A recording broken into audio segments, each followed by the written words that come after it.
Welcome to Fortune Favorite Podcast, where Fortune always favors the bold.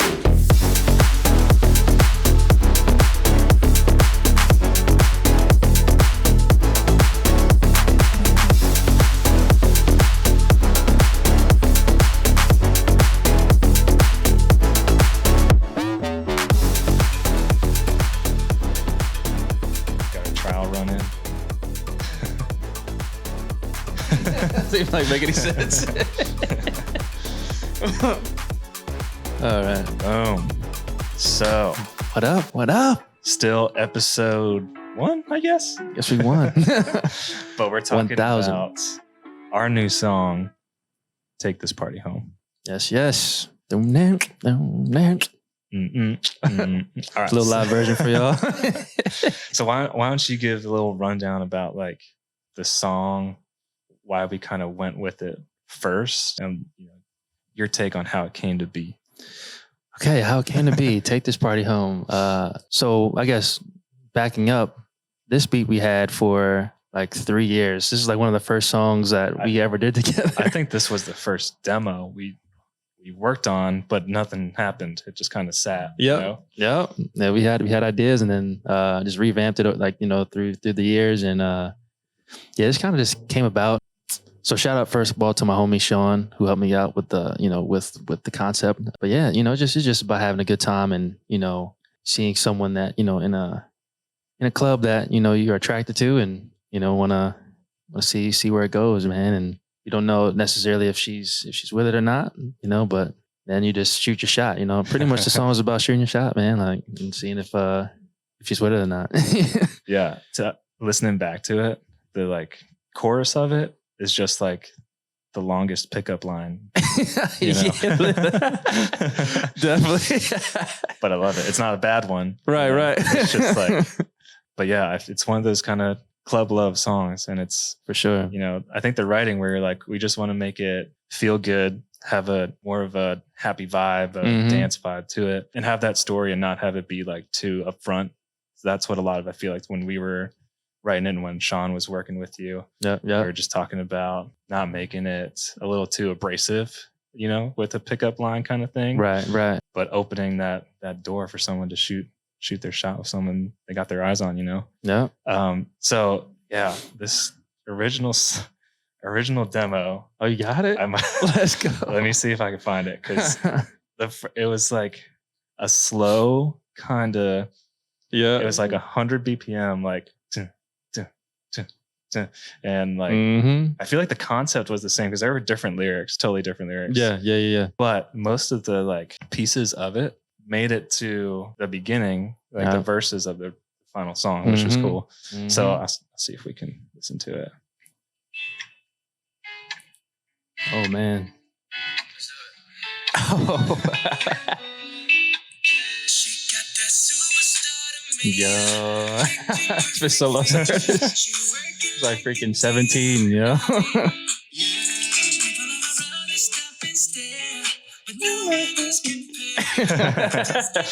But Bro, I thought that part was like so far. Gotta add the high pitch on that. So I loved it, but I feel like the energy was just like, we always had that kind of in the back pocket, Yeah. And we always talked about it when we were working on other things. We're like, what do you want to do today? Oh, we can go back to whatever 90. The song name was so weird. Had no. Oh yeah, 96,000. 96,000. I don't know. Just thinking futuristic. Yeah. That's what they're gonna be playing it. I think going back to why I named it that way, the guitars. So the guitars stayed in there. I don't know if you could really hear it. They're in the final release of the song, but I started recording vocals and guitars at 9600 hertz. Have you done that? I have not. I Sounds remember. cool though. Well, I mean, if you're just kind of, playing it in normal speed, it's not going to really change too much. It's a higher fidelity. Oh, gotcha. Okay. But if you're going to time warp it, like change the BPM on it, Yeah. because it's a higher, sample, that's why I think it actually sounds, you can't really tell it was sped up, because when you're shrinking it, it doesn't lose as much, of its strength essence, as right. an audio file. Right. That's awesome. So that's why I think I called it that, but Very cool. Nice.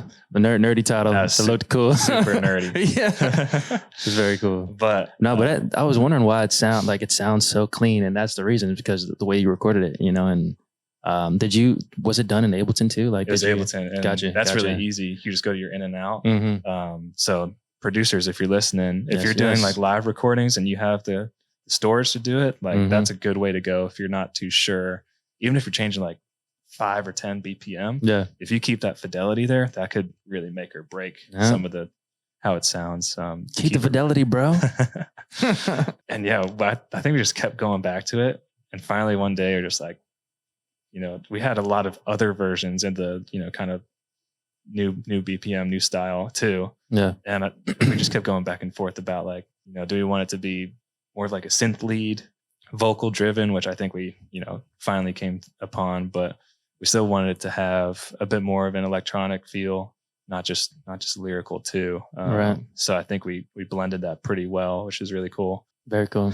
Turned out great. Marcus, your favorite part of this new song, Take This Party Home? My favorite part of the song, man, to be honest, dude, is probably the drop. Like that so we decided to add space into the song, like after, you know, if you in it, girl, I gotta know. Yeah, let's take this party home. And then like just goes into like a space part where there's not much lyrics there, but you know, the feeling of the beat is there. And you know, sounds fire. Well, I mean, freaking killed it, man. So You're talking about the second half of like the drop where it's like, because you get the right hook. after the chorus. Yeah. Yeah, it's that's a part which people start dancing, man. When, you know. Yeah, I think we talked about it because that was a fairly recent change, and we were like, you know, I love the hook so much that I think I, you know, copied it over to play Mhm. twice. Huh. And you're just like, nah, man, like they'll get it, and then if you open it up, it lets everything else speak, Yeah. and then they'll kind of want it again Mhm. that second time, and it's a shorter song. So when we did that, and you know, playing it back, it just like really made the whole song kind of flow together rather than just I could cut it off halfway because I've already, you know, gotten my fill kind of thing. Right. Mhm. So writing styles, if you have a good hook, make people try to want it again. Exactly. For sure. Only give it to them in the beginning so Yeah. much. Yeah. And Gotta then tease 'em. they'll listen to the whole song, which is great. Mhm. Which Keep is that really intrigue. tough. That's tough nowadays because music is like 10 to 15 seconds, and Yeah. they If could, that. yeah, they could cut it, because even on like TikTok sounds, like I feel like that's a struggle now to get people to listen to the whole thing. Oh, for sure. Oh, for 'Cause sure. If a TikTok sound and people use it and they play it a million times and it's just 10 seconds, what if that's your intro?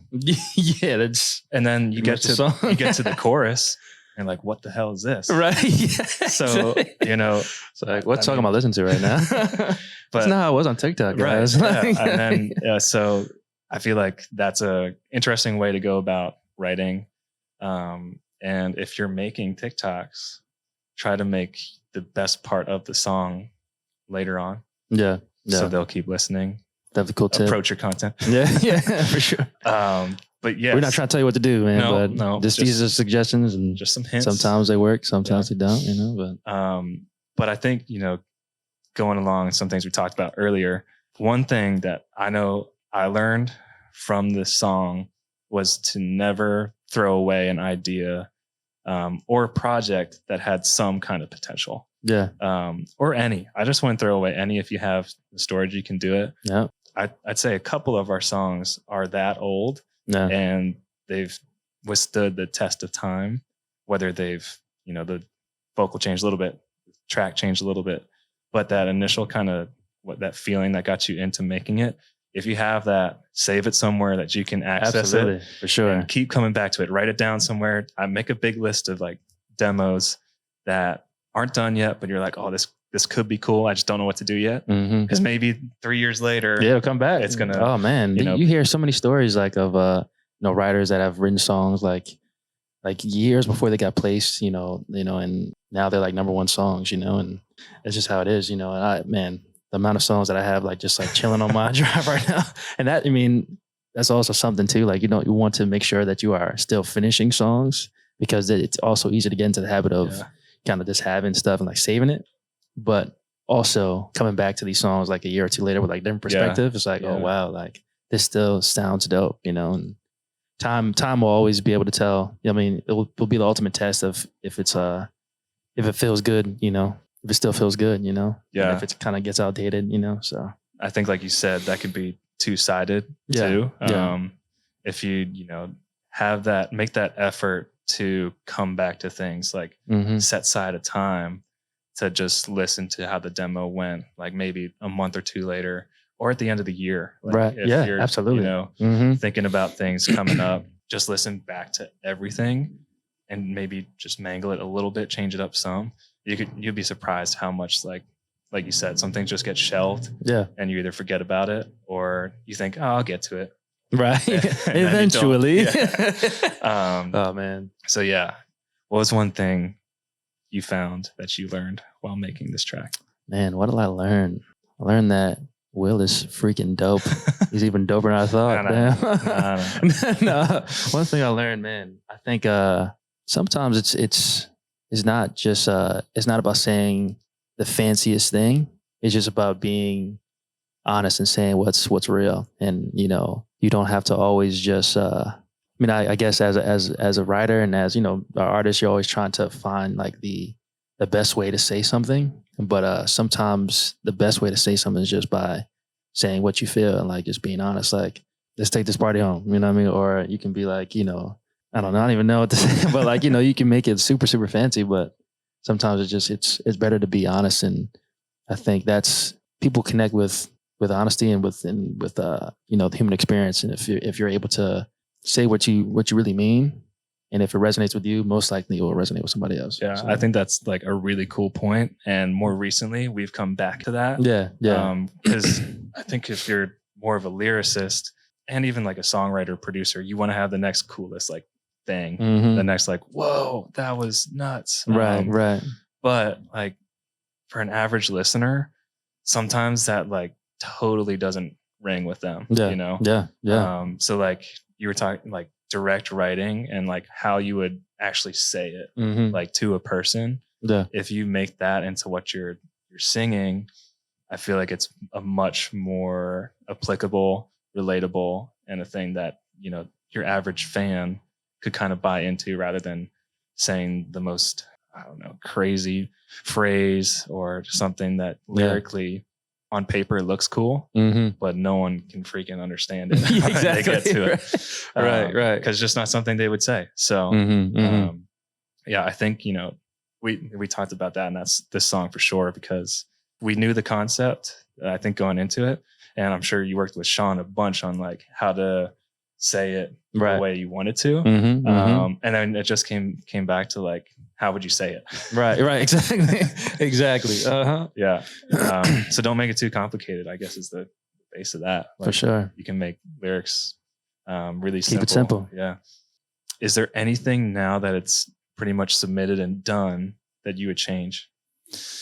Man, not much. I think it sounds good, man. I think it sounds dope. I wouldn't change anything. I think you know, I think as we get our mixes even better, you know, through the years, refining I think we'll get that better. But other than that, I think the song is fire. You know what I mean? I think we'll always pick and prod at like mix master because like, we're just those kind of people. Perfectionists for sure. Oh my gosh. Oh my God, that little high frequency could be like a little bit de-essed or right. Exactly.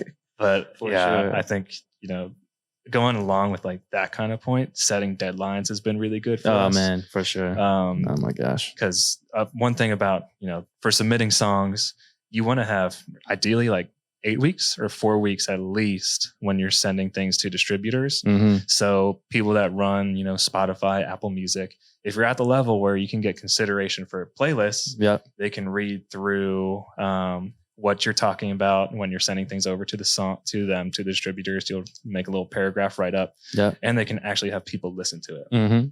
Because tens of thousands of songs are being pushed to them a day. If you send it and you want it to come out the next day, no one's gonna give you time to hear it unless you're, you know, Uzi or right. Yeah, so, already established. Right. Mm-hmm. So if you're growing, set deadlines where you think, okay, it's going to come out in 2 months, and it has to be done before then. Yeah.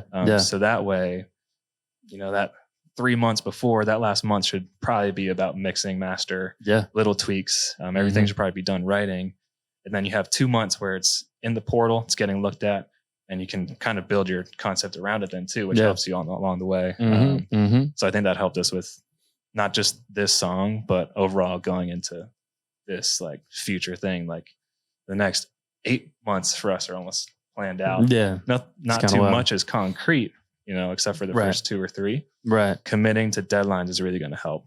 Absolutely. It's key. It's very key.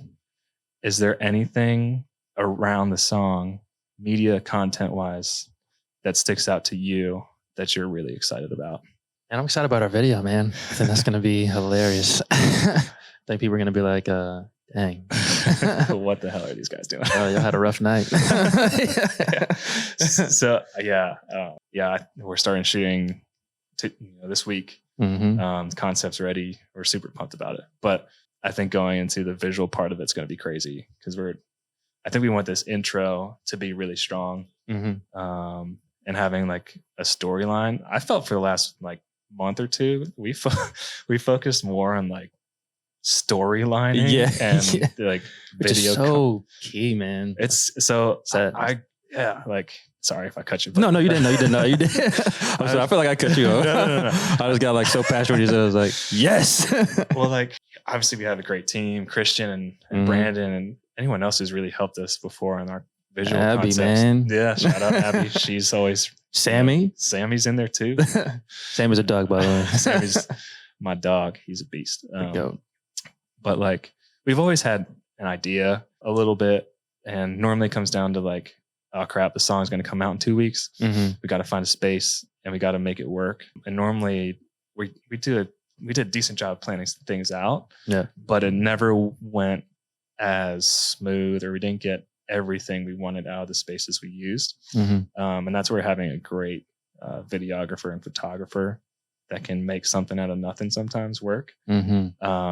So planning like a storyline, if you're going to do a video out way in advance, is really something that can help other people relate to it too. Because if you're an artist and you're writing, you have a story in your head, you can see it, and it's a picture. It's something maybe you've experienced, but when someone pulls it up on their phone and listens to it, it's totally different for them. So they, might love the song, like sonically, like how it sounds. Yeah. But the story could be totally different from them. You have a huge opportunity to tell a whole different story through your video. Absolutely. Yeah.